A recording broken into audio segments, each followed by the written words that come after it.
There is much to be learned from people who have lived on this land much longer than we have. A knowledge that manifests itself not only in their relationships with nature, their songs and epics, their technology and creations, but in their very survival.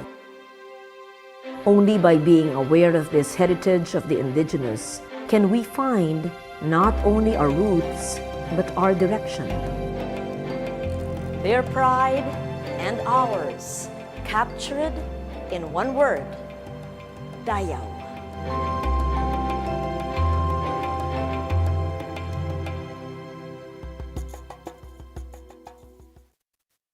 Traditional knowledge has not only shaped the way our indigenous people have survived.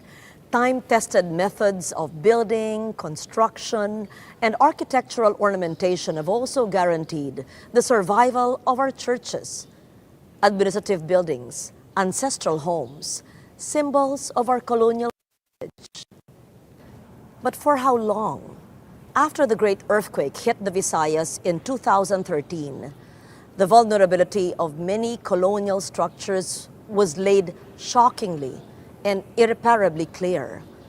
Much still has to be done to restore the great churches of Bohol, Cebu, and many other places. And it is not just a matter of cementing everything over. If ever these structures are to be fully and truthfully restored, we must look to both past and present expertise to maintain the integrity of these sources of Dayaw, our knowledge, our pride.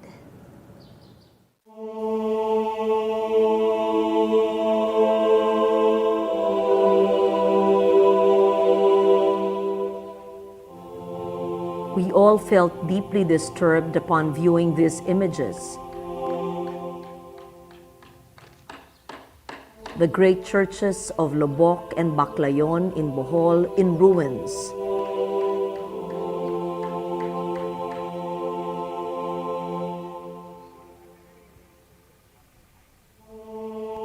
Nature had done in a few terrible minutes what war and revolution and centuries of devotion and daily use had failed to do. Laid waste to buildings that brought together faith, history, culture, art, and memory.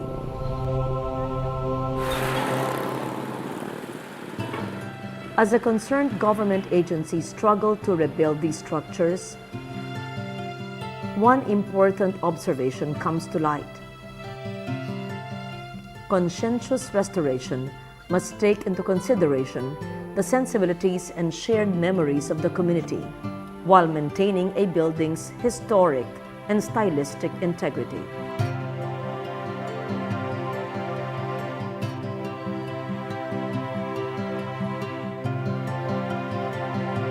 This is a very, very opportune time to go back to our basics.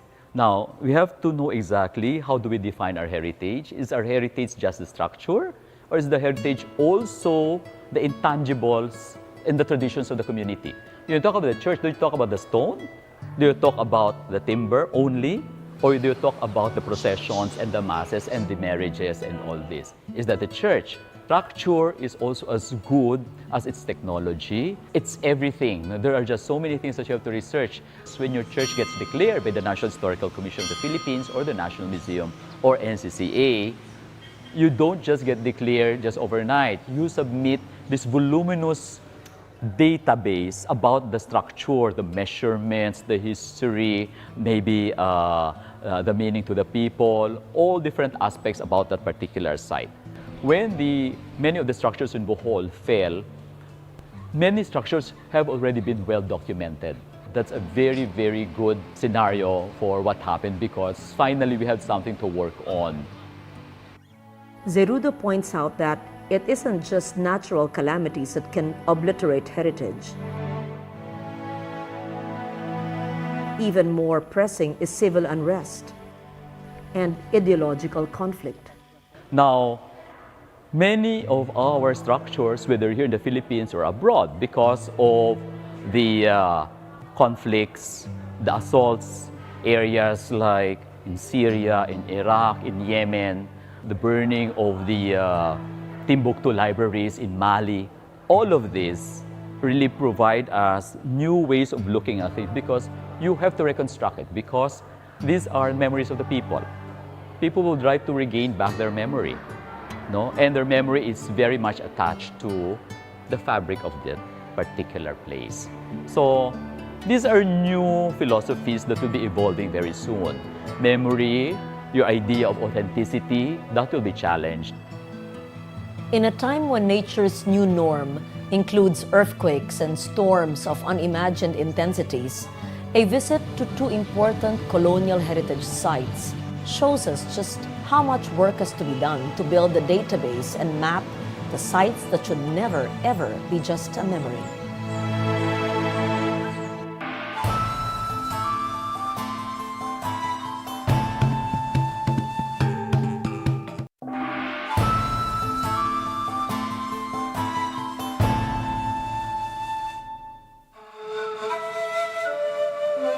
The jewel of Iloilo's heritage is the Augustinian Church in Miag-ao, dedicated to St. Thomas of Villanueva. Although his santo occupies the center niche, it is the relief directly above that is truly eye-catching.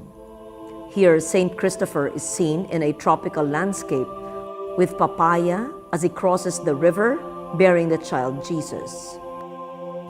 The facade is a work of art that merited the church the distinction of being named to the UNESCO World Heritage List. The stone used was carbonaceous sandstone, a variety known for its honey color.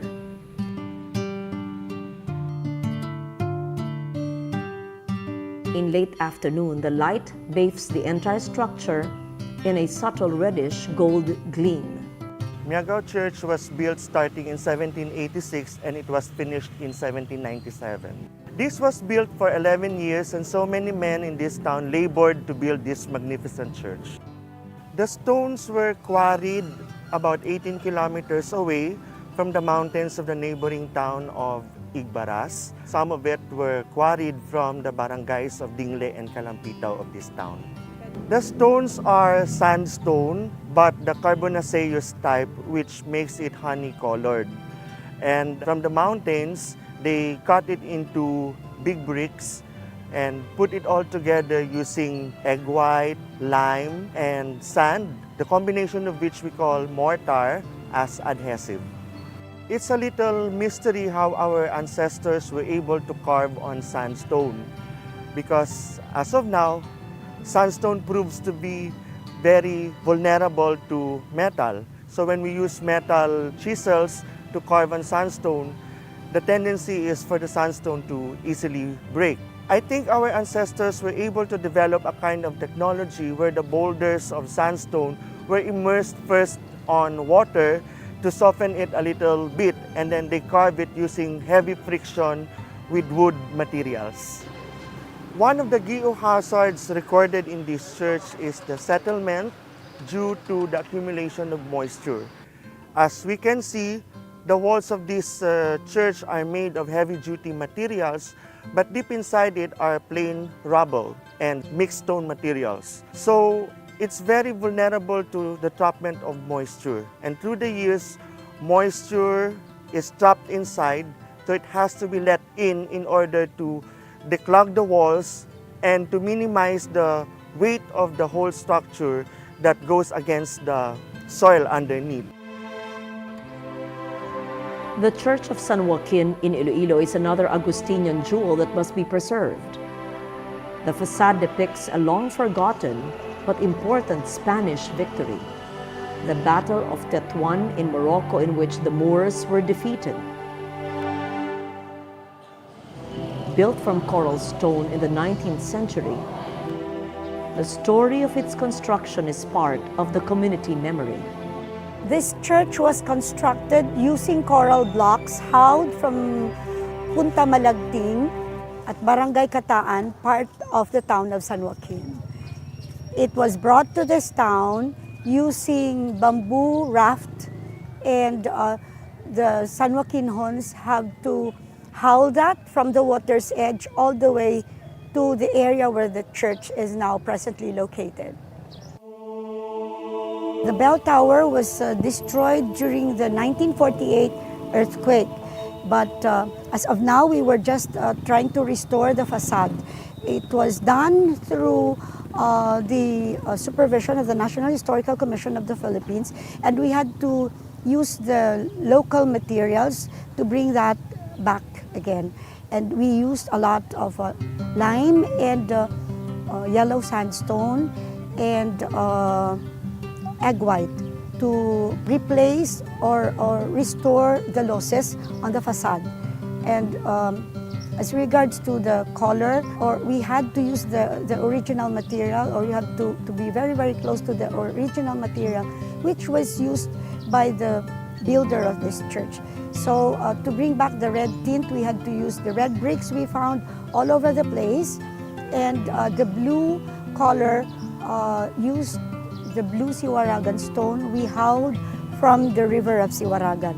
We had to use a bit of grumbacher to bring back the desired blue tint on the facade. Two other churches in Iloilo have interesting restoration stories that point to racial memories as an important part of a heritage structure.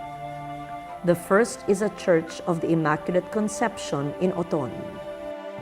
The story of the image of the Immaculate Conception, as we can see right now, is that it protected the whole municipality, the whole town against typhoons, disasters, and a lot of calamities, as evidenced by the people, by the experiences of the modern generation, that even though there's Yolanda, Typhoon Frank, Typhoon Millennia, Oton was spared even though the neighboring towns were affected. The Church of Santa Barbara, on the other hand, is memorable to the residents of the town because of its involvement in the socio-political upheaval of the Philippine Revolution. It was constructed in 1849, led by the Augustinian Fathers. It was through forced labor, and the materials came from the town around Santa Barbara, namely Tubungan, Leon, Alimujan. Santa Barbara Church and Convent is considered as a National Historical Landmark, having served as the headquarters of the revolutionary movement under General Martin Teofilo Delgado during the Spanish time. And recently, it was also declared by the National Museum as a National Cultural Treasure.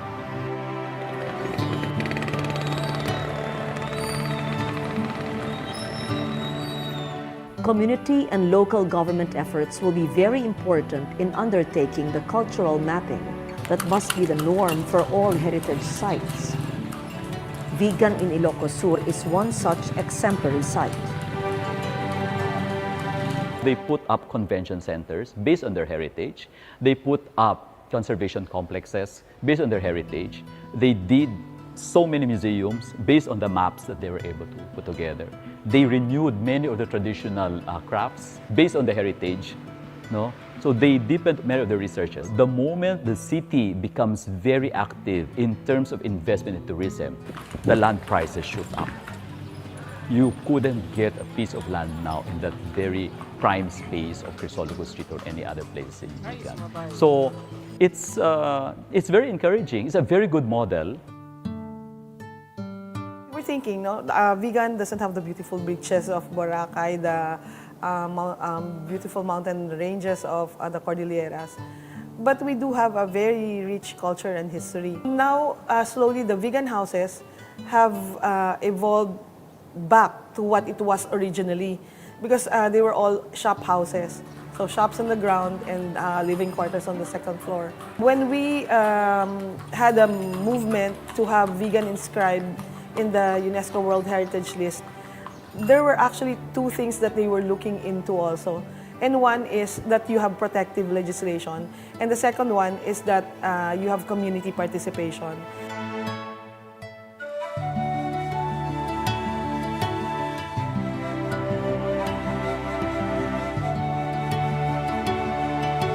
Vigan and Iloilo are only two heritage sites in an archipelago so rich in important cities, towns, and structures. Through the efforts of the Escuela Taller, a new generation of craftsmen, artisans, and technicians are being prepared for the important work of preservation.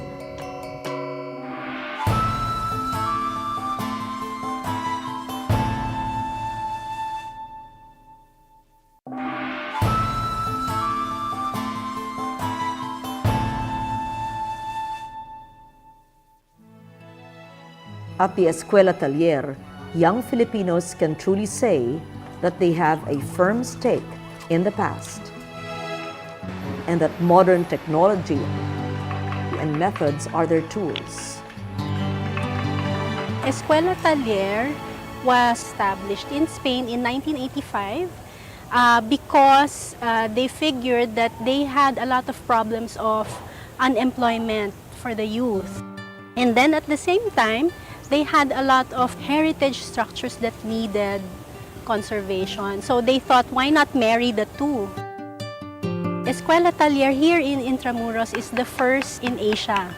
So this was established here in 2008, but we were inaugurated in 2009. And this is through the partnership of the Spanish government and the Philippine government. So there are two organizations who are actually supporting this school, namely the Agencia Española de Cooperación Internacional para el Desarrollo. That's the Spanish Agency for International Cooperation here in the Philippines.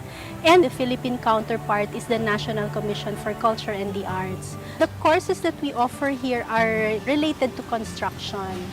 So we have masonry, carpentry, electrical plumbing, metalworks, and painting.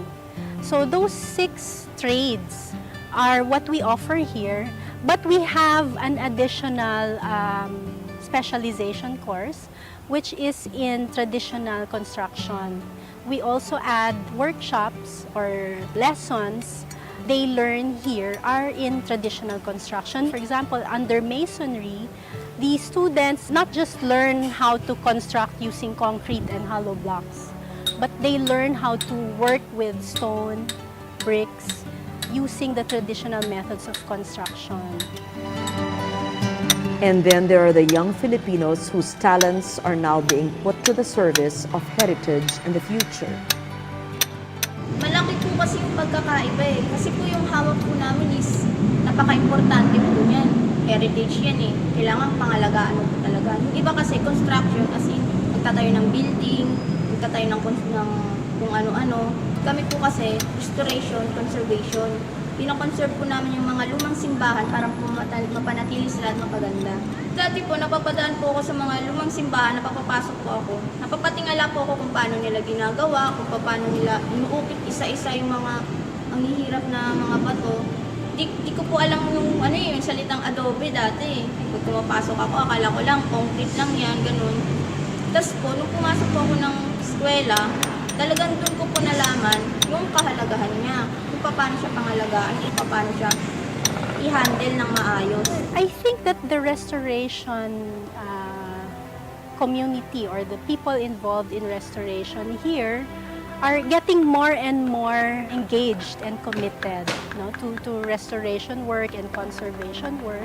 But of course, there is a lot of room for improvement. As I've always said, the realm of conservation here in the Philippines is still in its infancy stages. We still have a lot to learn.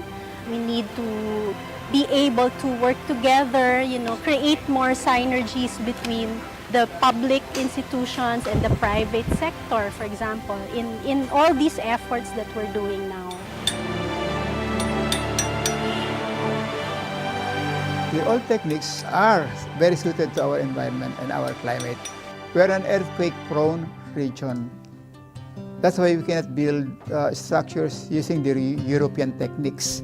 Walls cannot withstand earthquakes because walls, stone walls, are very weak in tension. However, bamboo And wood, which we use in our houses, wood. It's very, very strong in tension. Wood doesn't easily collapse just because of an earthquake. And this is very important because if you build traditional houses, you will not be a victim of earthquakes because the posts are made of wood or bamboo. They just sway with the earthquake. Many of our traditional ways of building churches, we made this earthquake Baroque style with very, very thick buttresses. And even if you use stone, very strong earthquakes can just topple the walls because of the strong buttresses, like what you find in the Miag-ao Church in Iloilo. This is what we call earthquake Baroque. In other words, there's wisdom in our traditional ways because they are adapted to our climate, not transplanted from other countries. Imagine whole communities involved and engaged in the preservation of our heritage sites. Imagine government agencies working with these communities, as well as young Filipino craftsmen, skilled workers who utilize both traditional and state-of-the-art technology, all coming together in an effort that is respectful of the past and grounded in the present. A nation united in the conservation efforts of the heritage sites that are sources of Dayaw, our knowledge, our pride.